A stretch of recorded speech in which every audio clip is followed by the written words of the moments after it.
This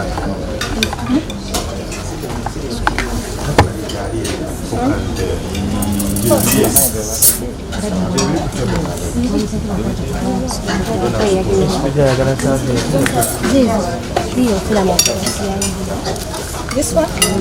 That one I will support you. Okay. We have this and soda. This.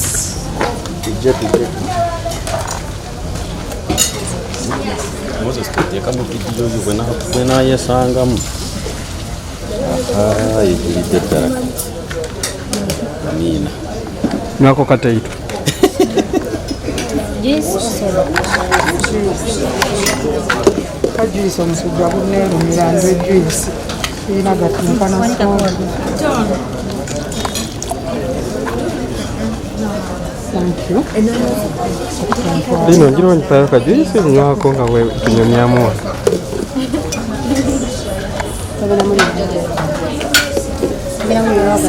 Juice or soda? Juice. Juice. Honey, I'm white.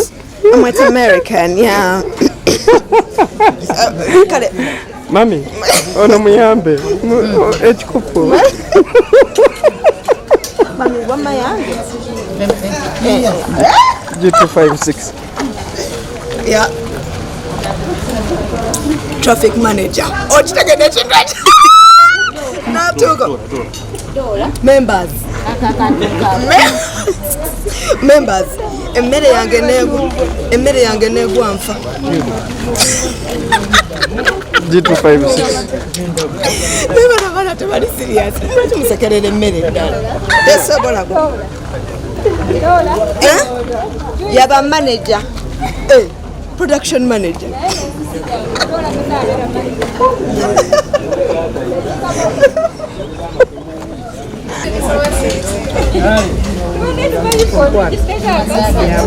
Katoke katono.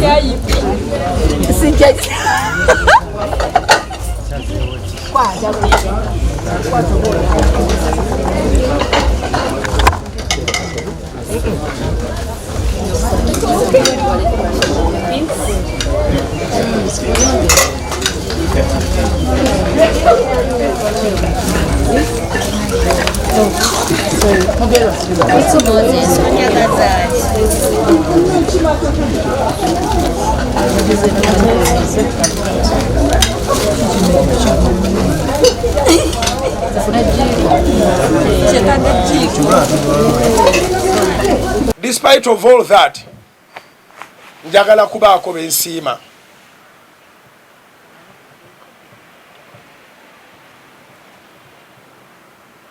Njagala kubaako bensiima.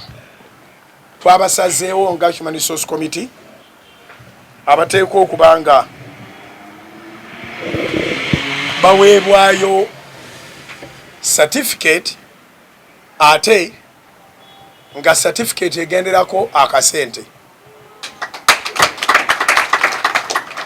Nsoose mawulire gakuba orientinga nenjagala nsembyeyo amawulire agakola amawulire gye muli babiri tebikola mawulire. Tugenda kubanga tukkiriziganya ku bantu betunalonda namwe mujja kulaba asinze okukola gwe matandikirako gwe masembyayo yasembayo kale producer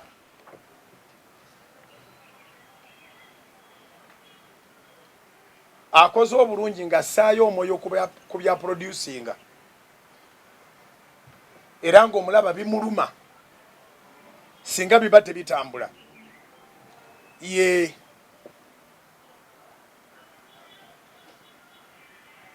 Sajjabi Joseph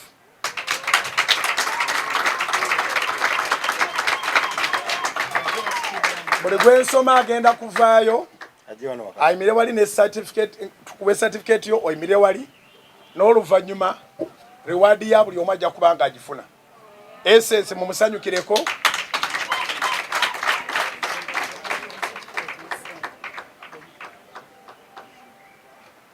Essence bw'akola junction afaayo programs ezo nazikolera promos n'olabanga programu etambula ninawo ekisawo kya ssente wano.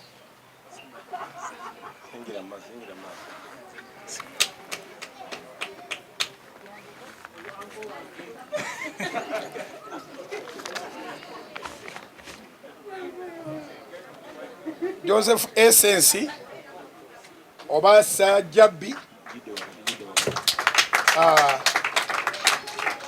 as the outstanding salt media TV producer for the year 2021.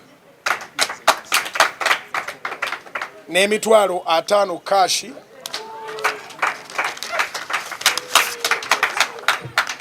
osobola okubalamu nga balaba.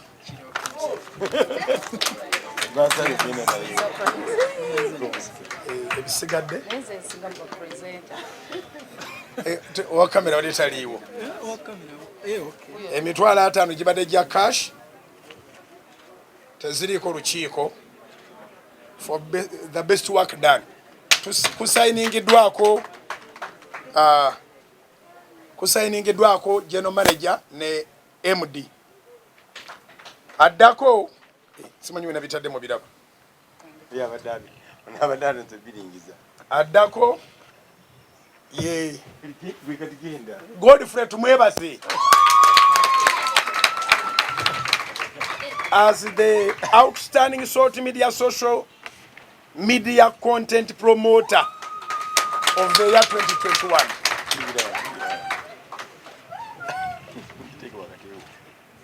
Akoze bulungi nnyo mwenna munakijulira nti content wa salt this guy abamu ndowooza balowooza oba musumba wa house of prayer but he cares. Era kuliko n'akagenderako ka mitwalo 50.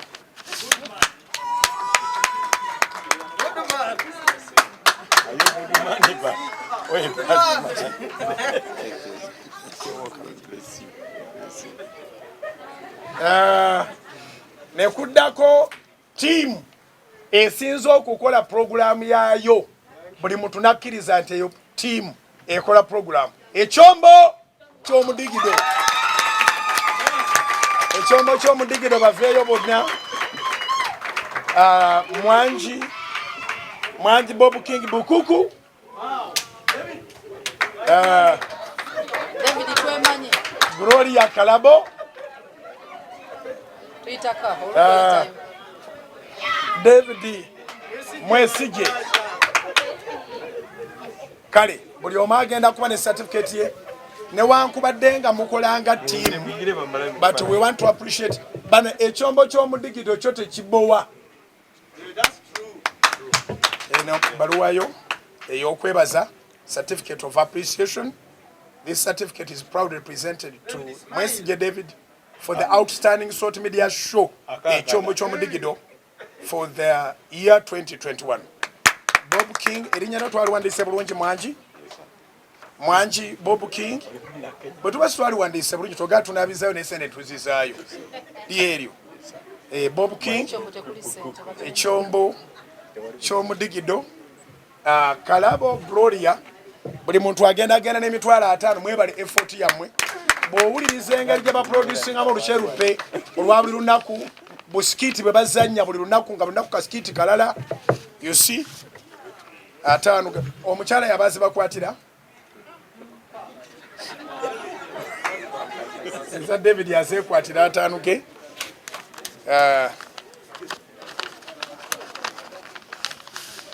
eza Bob King 5 ge agekwatire eza Gloria Kalabo 5 ge agekwatire. Betubadde baasa Essence asobola okudda musembere mufune ekifaananyi n'akasente kamu. Ekyombo ky'omudigido certificate muzikwate bulungi taata. Ate ozibise esente bajagamba gwe tuwafunye bano bazitaddeyo. Ani akubanja eyo bwekifaananyi obudde bonna tumwebaza akiteeka ku social media.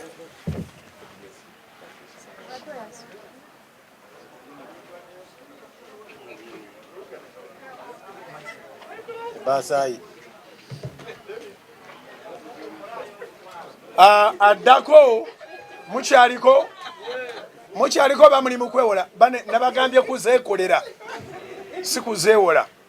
Akyagenda mu maaso aliko ye Robert Mutebi nanyini field.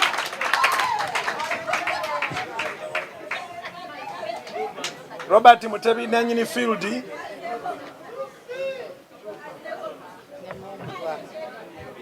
oba enkuba etonnya oba mulwadde mabega akawo tubadde tulwanagana n'obulwadde nga olumbe lumubala ebyenda si mbirizi kuba talina mbirizi zaalaga olumbe lubadde lumubala ebyenda naye ng'era nalwanagana bulwanaganye naye atuule. So certificate of appreciation this certificate is proudly presented to Mutebi Robert as the outstanding salt media field presenter for the year 2021, meaning tukyayinawo room ya 2022 n'ekirabo kya mitwalo 5 cash. Zonna zizo so kyayina bwayingiramu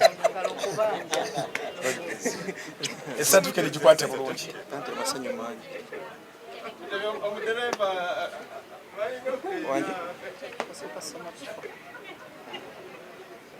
Okay.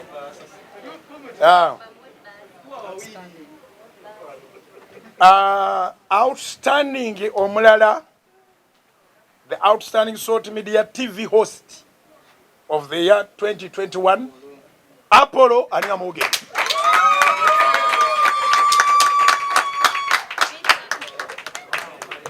Peter ayogedde Apollo wabye ebibuuzo. Apollo, Prince Apollo, highly disciplined in salt media. Ayina engeri gy'akyazaamu abantu be n'ekirabo kya mitwalo 5 cash.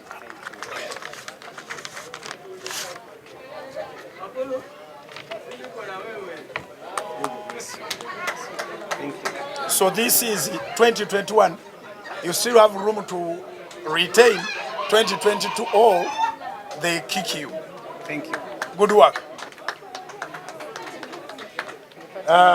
Department nga head of department omu gwe tulonze nga yasinze mu covid monomo naye tubala 2021 ye Kigozi Fred. Kigozi Fred aliwa wabere yagena amuberere umuko naddala abanyi tulina kirabo kyogenda funa wano. As the outstanding salt media department head. Okay. Bantegezeza nti yasabye ogenda umuleko naye certificate ye general manager agimukwatire eriko n'ekirabo kya mitwalo 5. Then I want to apologize because of one person. Nawaddeyo ebintu naye ne batabikolera mu budde agenze wali Karungi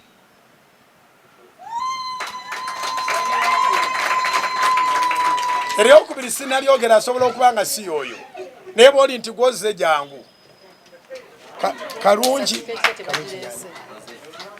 Rosette Karungi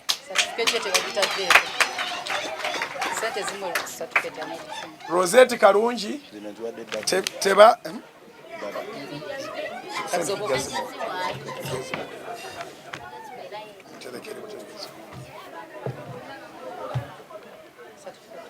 Rosette Karungi certificate eriho. Thank you for the dedication. Era tokirizibwa kulwala. Department ye alimu yekka emitwalo gye 5 gigino naye nga certificate yo is coming next week. By the time we sent the whole thing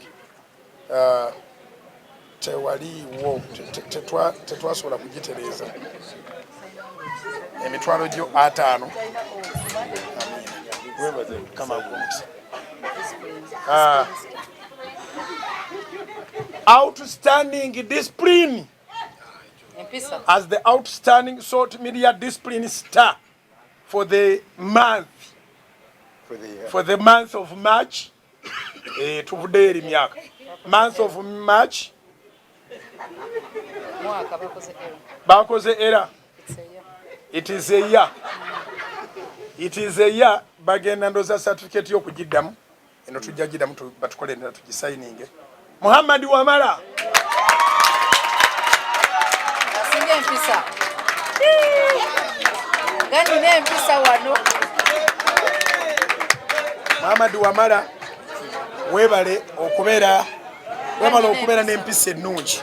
Omusajja ono musajja musiraamu tetumuseducinganga konti alokoke naye ye muntu adisciplininga n'omusiraamu gw'aba akyazizza n'amanya nti ono tebajja kwogererawo bitali bya bulokole. Highly disciplined for many years, but we are awarding for 2020 and 2021. So okyayina omukisa okusinga abantu empisa mu 2020 kuliko n'ekirabo kya mitwalo 5. The discipline, the research, you are outstanding. That's the word. Keep it up. Thank you. Tugenda kulangirira Salt Media Employee. Salt Media Employee of the Year 2020 ne 2021. Oba tugambe 2021 musigaze rumu ya 2022 ye Peter Bunyasi. Are you serious, Miss Kumba? I can't believe this. This is your name. Me from Mbale. Peter Bunyasi mwenna munaatujulira nti tewali yali amukubira essimu amutwale n'agamba nkooye. Peter Bunyasi akola okusuka wateekwa okukoma.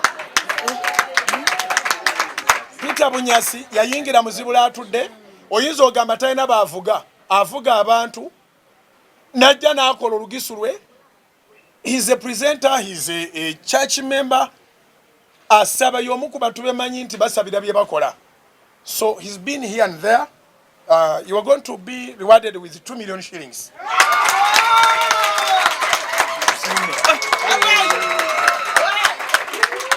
Supplement. Zino zivudde mu bwovuga. So twabagambye nti ennonda gye twalozeemu teriiko lukiiko.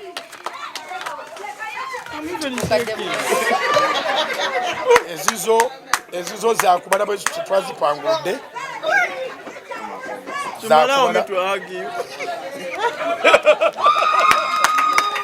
Oh, serve God, He will reward you. Zino sente zo milioni 2.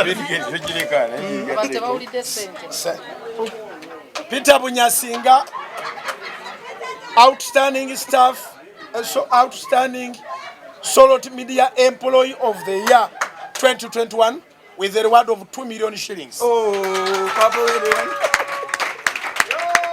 thank the Almighty God for and akasereko ke kalaga nti obadde wagira RDC abaddeko kyavaamu.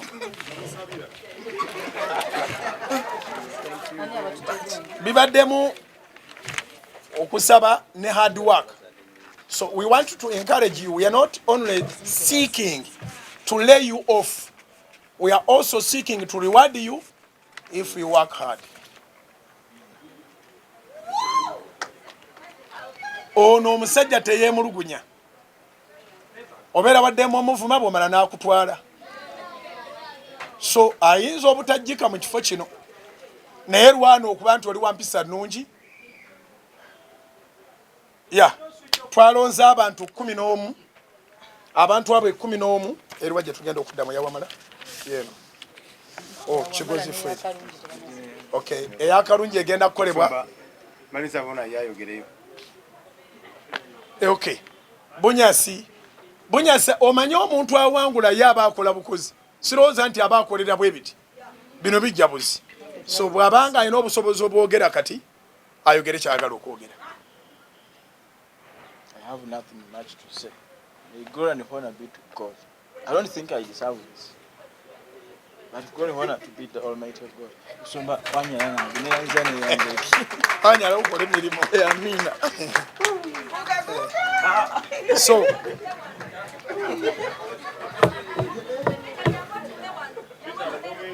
Thank you, Omusumba.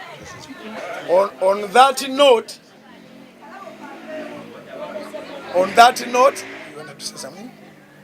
Say something detailed, maybe because this meeting has been your capture.